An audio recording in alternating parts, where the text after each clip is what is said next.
di Jakarta bakal naik di tahun 2023. Asik. Sebelumnya kenaikan UMP Jakarta itu cuma sebesar 0,85% atau cuma naik Rp35.000. Tapi akhirnya pada 16 Desember 2021 lalu kenaikan ini direvisi menjadi 5,1% atau sebesar Rp225.000. Artinya UMP DKI pada 2022 ini bakal menjadi Rp4.641.854. Cukup jauh ya kenaikannya, dari Rp35.000 ke Rp225.000 loh. Lumayan. Kenaikan UMP sampai 4,9 juta ini kira-kira para pengusaha setuju nggak ya sama keputusan pemerintah? Gimana kalau si pengusaha ini nggak mampu buat bayar karyawannya dengan UMP Jakarta saat ini? Nah, ada yang namanya asimetris nih guys. Jadi bagi pengusaha yang belum mampu membayar upah karyawan sesuai standar UMP karena situasi bisnisnya belum stabil, bisa nih mengajukan permohonan supaya nggak bayar upah karyawannya sesuai dengan UMP yang sudah ditentukan tadi. Jadi kalian jangan demo sembarangan ya kalau belum naik gajinya. Siapa tahu nih bos kalian emang belum punya duit. Kamar Dagang dan Industri Indonesia atau Kadin sebenarnya mengusulkan kenaikan UMP di 2024 sebesar 5,1%. Tapi 3 Pemprov DKI Jakarta naikin UMP 2023 menjadi 5,6%. Melihat kondisi itu, pengusaha diperkirakan menggunakan UMP yang lama. Kalau mereka memang belum sanggup, with terms and conditions tentunya, untuk melaksanakan UMP yang baru. Pelaku usaha yang belum stabil kondisinya, kayak hubungan kita, di antaranya ada tekstil ekspor-impor dan juga perhotelan. Mungkin karena memang udah jarang yang check-in ya. Waduh.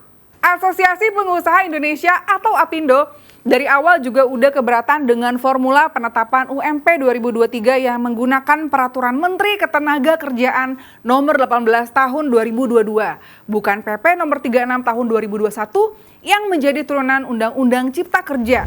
Makanya APindo ngajuin uji materi atas aturan UMP 2023 ke Mahkamah Agung atau MA karena dianggap bertentangan dengan undang-undang. Kebijakan yang berubah-ubah disebut dapat mengurangi kepercayaan para investor. Galau. Menurut APindo sebenarnya bukan karena masalah angka, tapi lebih ke arah formulanya.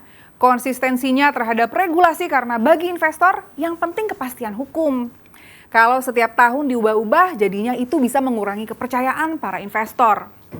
Naiknya upah minimum pekerja berarti meningkatkan kewajiban perusahaan atau pemberi kerja. Kondisi itu sering dinilai cukup berat di tengah gonjang-ganjing perekonomian maupun resiko resesi global. Kata Afiliani nih, resiko PHK akibat kenaikan upah minimum nggak bisa dilihat secara umum melainkan tergantung dari sektor usahanya. Sektor usaha yang terjaga dari goncangan ekonomi relatif akan lebih aman dari resiko PHK. Selain itu, Afiliani pun bilang, kalau kemampuan perusahaan dalam melakukan efisiensi akan sangat menentukan ketahanan dari resiko PHK.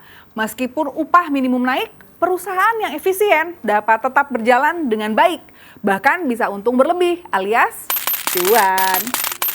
Afiliani menekankan agar dunia usaha terus berupaya menjadi lebih fleksibel. Kondisi ekonomi yang berubah dengan cepat mengharuskan perusahaan lebih luas, sehingga tidak terancam oleh guncangan seketika yang dapat beresiko PHK. Menteri Ketenagakerjaan atau Menaker yaitu Ida Fauziah mengesahkan aturan kenaikan upah minimum provinsi atau UMP 2023. UMP 2023 ditetapkan naik tak lebih dari 10%.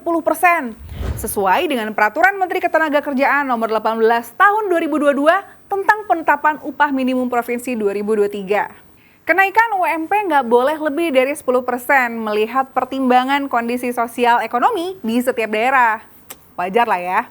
Kemudian formulasi penghitungannya berdasarkan pertimbangan variabel pertumbuhan ekonomi, inflasi, dan indeks tertentu. Nah kan gajinya di mana-mana udah pada naik nih. Kalian ada yang tertarik untuk pindah? Enggak dong.